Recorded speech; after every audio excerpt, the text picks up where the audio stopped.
2008년 미국발 세계 금융위기가 터진 적이 있습니다. 당시 거대 투자은행들은 겉보기엔 화려하고 안정적으로 보였습니다. 리먼 브러더스는 158년 역사의 명문 투자은행이었고 베어스턴스는 월스트리트의 상징이었습니다. 하지만 그 화려한 외관 뒤에는 부실한 서프라임 모기지와 무분별 레버리지 투자라고 하는 썩은 내부가 숨어 있었습니다. 사실 저도 잘 몰라요. 서프라임 모기지가 뭔지 레버리지 투자라고 하는데 저 잘 몰라요. 하지만 그 위기라던가 그 결과는 알고 있습니다. 전 세계 그리고 바다 건너 우리나라에도 엄청난 충격을 가져왔죠. 주식시장이 폭락했고 환율이 급등했으며 수많은 기업들이 구조조정에 들어갔습니다. 평범한 직장인들이 하루아침에 일자리 잃었고 서민들의 고통은 몇 년간 지속되었습니다. 흥미로운 건 이들의 몰락이 외부의 공격이 아니라 내부의 탐욕과 서로 간의 물씬 그리고 자기들끼리의 경쟁에서 비롯되었다는 점입니다. 그 내부 분열이에요. 마치 오늘 본문의 바벨론과 다르지 않습니다.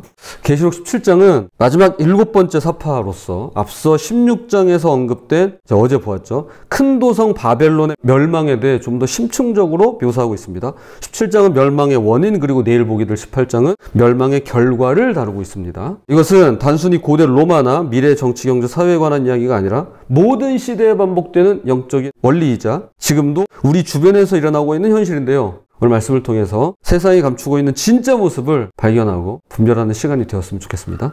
자, 첫 번째, 겉모습에 속아서는 안 되는 이유입니다. 겉모습에 속아서는 안 되는 이유. 먼저 1절에 나오는 큰 음녀가 누구인지 이해해야 합니다. 3절에서 이 여자는 붉은빛 짐승을 타고 있는데 그 짐승은 온몸에 하나님을 모독하는 이름들이 가득하고 7머리와 10뿔이 있는 짐승이라고 합니다.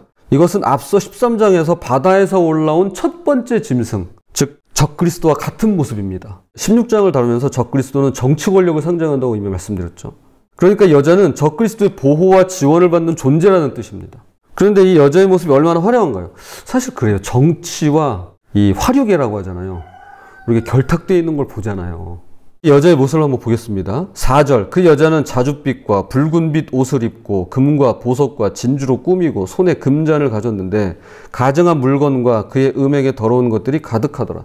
자줏빛 그리고 붉은빛 옷을 입었는데요. 자주색은 고대의 가장 비싼 염료로 만든 색깔로서 왕권과 부를 상징했습니다. 붉은색은 권력을 나타냈습니다. 예전에 두하디라 교회 얘기할 때 잠깐 언급했었죠. 그리고 금과 보석과 진주로 꾸몄습니다. 얼마나 화려하고 매력적으로 보였겠습니까? 그런데 문제는 그 손에 든 금잔입니다. 겉으로는 금으로 만든 아름다운 잔이지만 그 안에는 가증한 물건과 음행에 더러운 것들이 가득했습니다.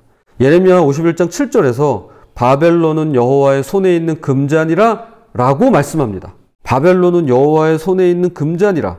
원래는 하나님의 진리를 담아야 할 그릇이 이제는 세상에 더러운 것들로 가득 차 있다는 것입니다. 그래서 문 민족이 그 포도주를 마심으로 미쳤다라고 성경은 기록하고 있습니다. 음료는 화려한 외모로 사람들 유혹하지만 그 속에는 썩은 것들로 가득하고요. 온갖 사치로 써놓은 것들로 몸을 휘감았지만 속에는 더러운 것들이 가득합니다. 왜 그렇게 화려하게 치장하는 걸까요? 가리고 위장하기 위해서입니다.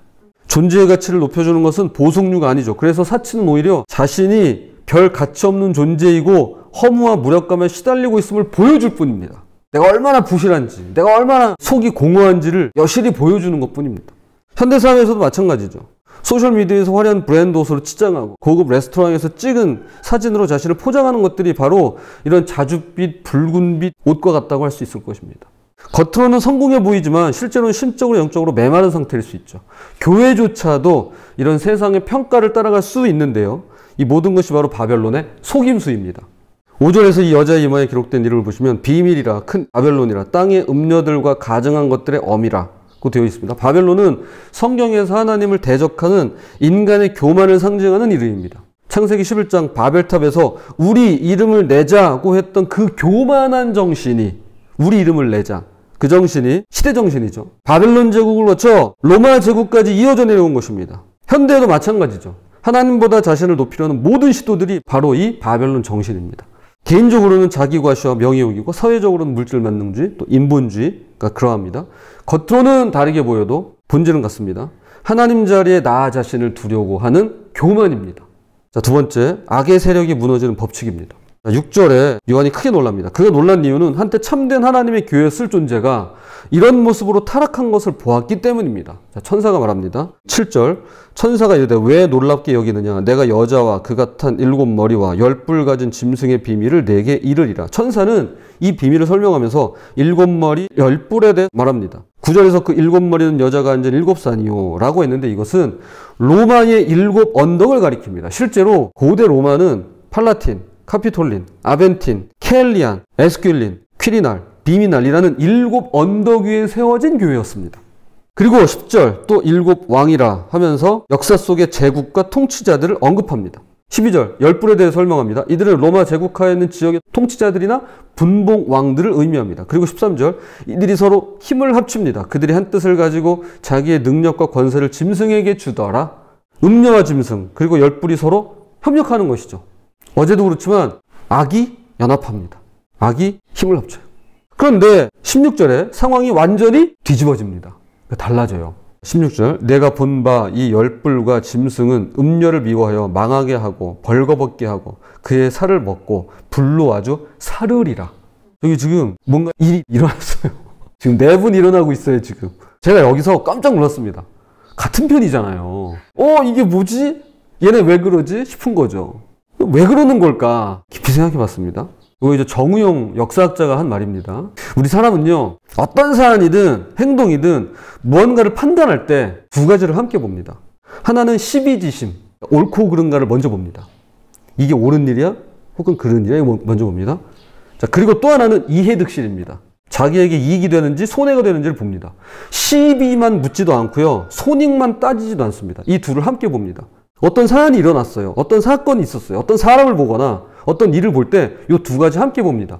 저게 옳은 일인지 그른 일인지, 그리고 저게 나에게 어떤 이익을 가져다 주는지 손실을 가져다 주는지, 이걸 같이 봅니다. 그런데 문제는 현대사회에서 양비론, 그러니까 둘 다 틀리다, 또는 양시론이 판치게 되면서 이 시비지심이 사라지고 있는 것입니다.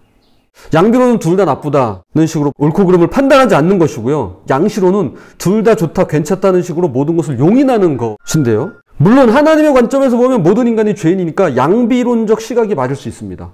모든 사람이 죄인이니까요. 하지만 우리 인간은 하나님이 아니죠. 우린 하나님이 아니에요. 마치 하나님인 것처럼 둘 다 틀려. 이거 굉장히 게으른 거예요. 그 교만한 거고요. 우리에게는 무엇이 하나님의 뜻에 맞는가를 분별해야 될 의무와 책임이 있습니다. 그래야 법과 제도를 통해서 질서를 유지하고 조화를 이룰 수 있으니까요. 근데 만약에 이 시비지심을 포기하고 양비론 이런 것만 주장하게 되면 어떤 일이 생기냐면 결국 이해득실만 남게 됩니다. 이해득실로만 세상을 판단하기 시작합니다. 그러니까 옳고 그른지 안 따져요. 그게 아니라 나한테 이익이 있냐, 나한테 손해를 주냐, 요것만 보게 됩니다. 음녀와 짐승의 관계가 바로 이런 거예요. 처음에는 서로에게 이익이 되니까 협력했습니다. 음녀는 짐승의 정치적 권력을 이용했고 짐승은 음녀의 종교적 권위를 이용했습니다. 하지만 이해득실로만 맺어진 관계는 이익이 충돌하는 순간 적대 관계로 바뀌게 되는 겁니다. 왜? 옳고 그른 게 없으니까. 절대적인 기준이 없기 때문에 서로를 견제하고 파괴할 수밖에 없는 것이죠. 자, 17절. 이는 하나님이 자기 뜻대로 할 마음을 그들에게 주사 한 뜻을 이루게 하시고 그들의 나라를 그 짐승에게 주게 하시되 하나님의 말씀이 응하기까지 하심이라. 여기 하나님의 심판 방식을 발견할 수 있는데요. 하나님은 악한 세력을 직접 멸망하시는 것이 아니라 그들이 서로 싸우고 파괴하도록 하심으로써 심판하십니다. 교회를 핍박하는 세력은 처음에는 힘을 합치고 연합합니다. 그러나 막판에는 서로 싸우고 맙니다. 왜냐하면 악의 본성상 자기 파괴적이기 때문에 그래요. 절대적인 선과 진리의 기준이 없는데 선악을, 시비지심을 못 가리니까 결국 이해득실로만 관계를 맺을 수밖에 없고 이익이 충돌하면 내분이 일어날 수밖에 없는 것이죠. 그리고 영화 같은 거 보면은 같이 은행을 털었어요. 근데 서로 배신하잖아요. 막 이게 클리셰잖아요, 이게. 그러므로 악의 파괴적인 싸움조차도 하나님의 주권 아래 있다고 말씀하는 것입니다. 자, 역사를 보십시오. 로마 제국은 외부의 침입보다는 내부의 분열로 무너졌습니다. 소련도 마찬가지죠. 어느 제국 마찬가지입니다. 어디든 마찬가지. 이것이 바로 악의 세력이 무너지는 법칙입니다. 하나님께서 그들의 마음에 서로 미워하고 파괴하려는 마음을 주시면 그들은 스스로 무너질 수밖에 없는 것입니다.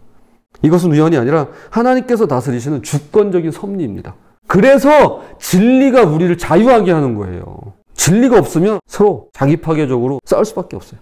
자, 말씀의 결론을 맺겠습니다. 그렇다면 우리 어떻게 살아야 될까요? 바벨론으로 상징되는 세상의 유혹과 속임수에서 어떻게 이 진짜와 가짜를 구분할 수 있을까요? 유기성 목사님의 옛소방이라는 책에서 예화를 인용하겠습니다. 중세의 한 수도원에서 있었던 일이랍니다. 수도원을 떠나려는 친한 동료를 말리던 한 수련자가 안타까운 마음으로 원장님을 찾아가 항의했습니다. 왜 원장님은 수련자들이 떠나가는데 말리시질 않나요? 그 따졌어요. 이 원장님이 잠시 눈을 감고 하늘을 쳐다보고 말했습니다. 이제 이야기를 해준 거예요. 사냥꾼이 수많은 사냥개를 풀어 토끼를 잡으러 갔단다. 그 가운데서 맨 처음 토끼를 발견한 사냥개가 마주 지저대며 그 토끼를 따라갔지. 저희 마을에도 사냥하시는 분들이 계세요. 실제로 그 이야기를 들었어요. 한 놈이 멧돼지를 발견했어요. 그럼 얘가 이제 막 짖어요. 이제 다른 개들도 같이 짖고 이제 쫓아가는 거거든요. 그러자 토끼를 보지 못한 다른 사냥개들도 따라 짖으며 그 사냥개를 따라갔지. 그런데 따라가기만 했던 개들은 힘이 들거나 장애물이 나타나면 곧 포기하고 되돌아왔어. 하지만 토끼를 직접 본 개는 포기하지 않았지. 자기 목표를 확인했기 때문이야. 그래서 어떠한 어려움이나 힘든 일이 있어도 꿋꿋이 토끼만 보며 쫓아가 잡아할 수 있었어. 원장의 이야기를 다 들은 이 수련자는 아무 말 없이 자기 자리로 돌아갔답니다. 무슨 말을 하는지 이해되시죠?